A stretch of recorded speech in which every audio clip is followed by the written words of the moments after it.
in case you guys didn't know that, tomorrow at 7:15 on this very stage, Dr. Lonnie Smith will be performing with his organ trio. So really try and catch that. Yeah. I hate to be the one to break it to you. I'll just stay here then. How many of you guys have seen Dr. Lonnie live?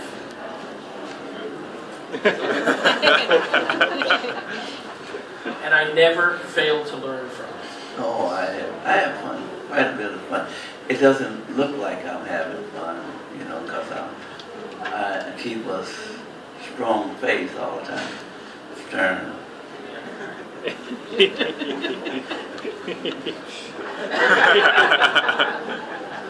You know, I don't believe that for a second. What happens when you play is a thing in my body.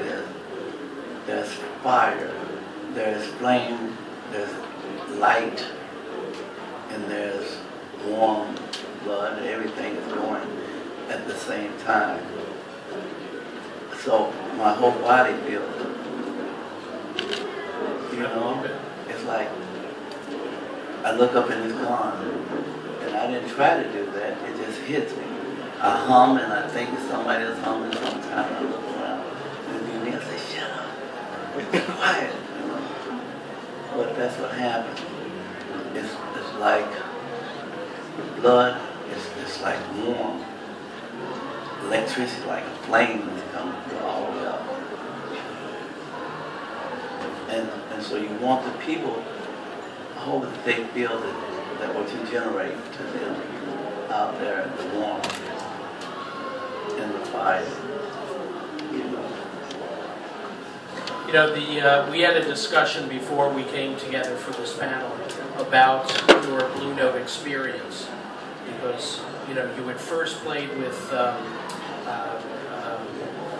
Lou Donaldson, thank you.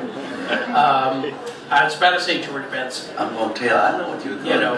And George Benson was how you first broke into the scene. John Hammond, Columbia Records. Oh, that's right. Well, that's how we started. Right. And then Lou. When Lou called, we came. I think I have... No, you don't have that. Do you have that? Are you sure?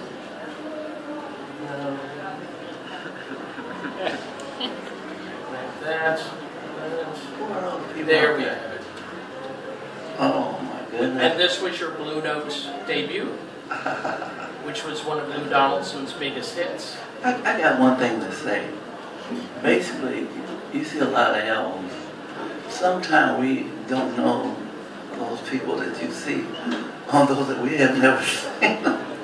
You know, sometimes we haven't seen those people on some of the album covers, you know. I never met her in my life. I wonder where she at. Yeah. How did that come together? With Lou Donaldson? Yeah. I met Lou, just like Ray Charles. I met Lou. Well, let me tell you, I met. You remember Jack McDuff? So he needed an organ, so he came by where I was playing at. And so he said he would like to rent my organ. And I said, because it was a brand new organ, which my angel had given to me.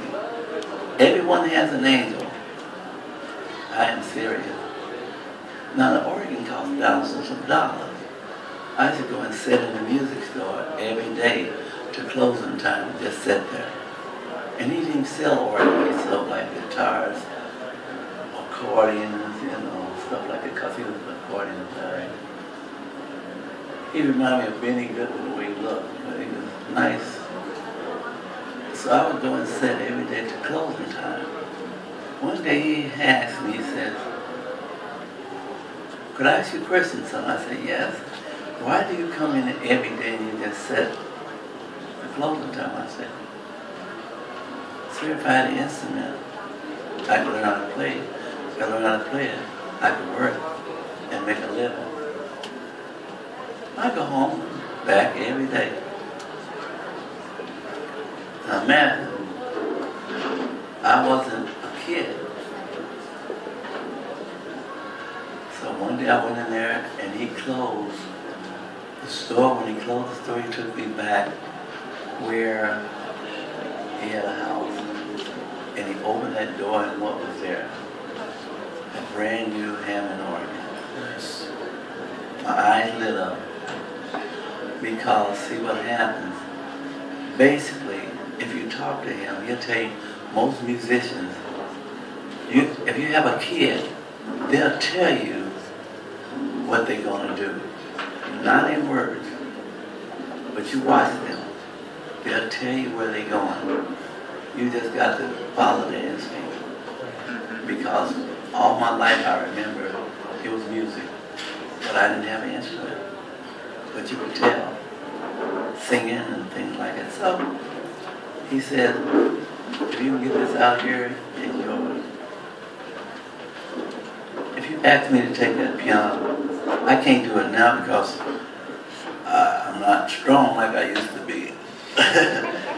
But I picked that organ up, my brothers and I, and took it out of there. The rest was history.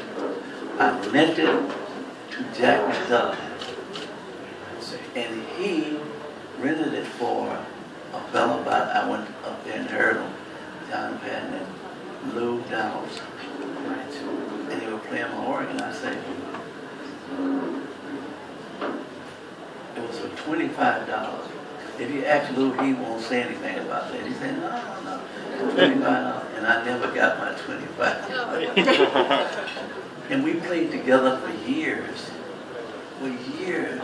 I mean, thousands of years, driving up and down the road, up and down this drive. You know, when you had the big wheels, you know, driving. And what happened?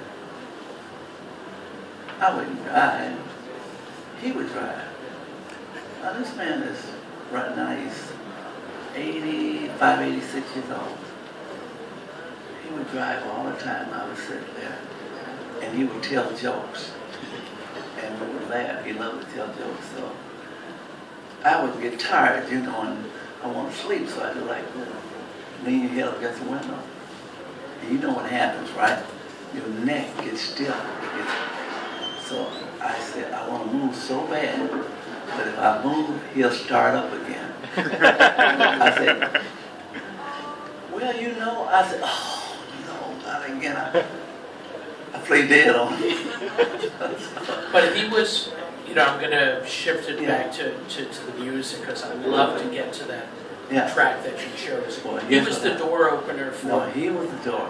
Because once we got there, they needed guitarists, right, organists, and drummers. So he called Idris Muhammad right. drums. He called George Benson, because George Benson and I were playing together. Because we got signed with Columbia together. So he called us over and we played. And that wasn't planned. Because we was playing all the other stuff. And we needed another song. So he just put that together and we started listening and playing it. And it took off.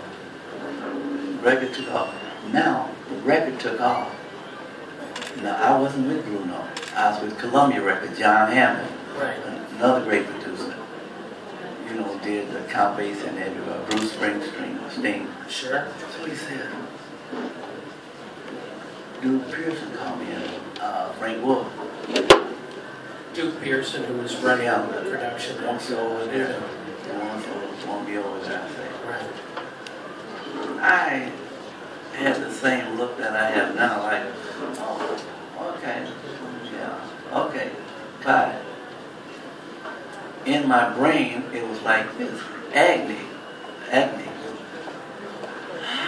You know, I was so happy, you know, but I was like this. Because I didn't want to get too excited, because things could change. So I wouldn't tell anybody until, like, if I offer you $1 million, you don't say, yeah. was in my hand, I'm not going to do anything. You know, you can really give me $1 million, I won't make it. Oh, thank you. Then I said, oh, thank you. You know, but that's where I was. When I got signed, then he did an album on me. Now, I was playing with George Benson at that time, and the album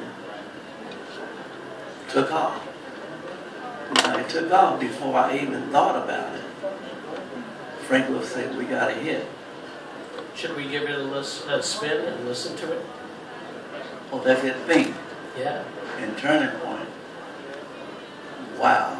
And what a band. Oh, Idris Muhammad on drums. Yes. Stanley Turrentine. I used Lee Morgan and all that. Lee Morgan.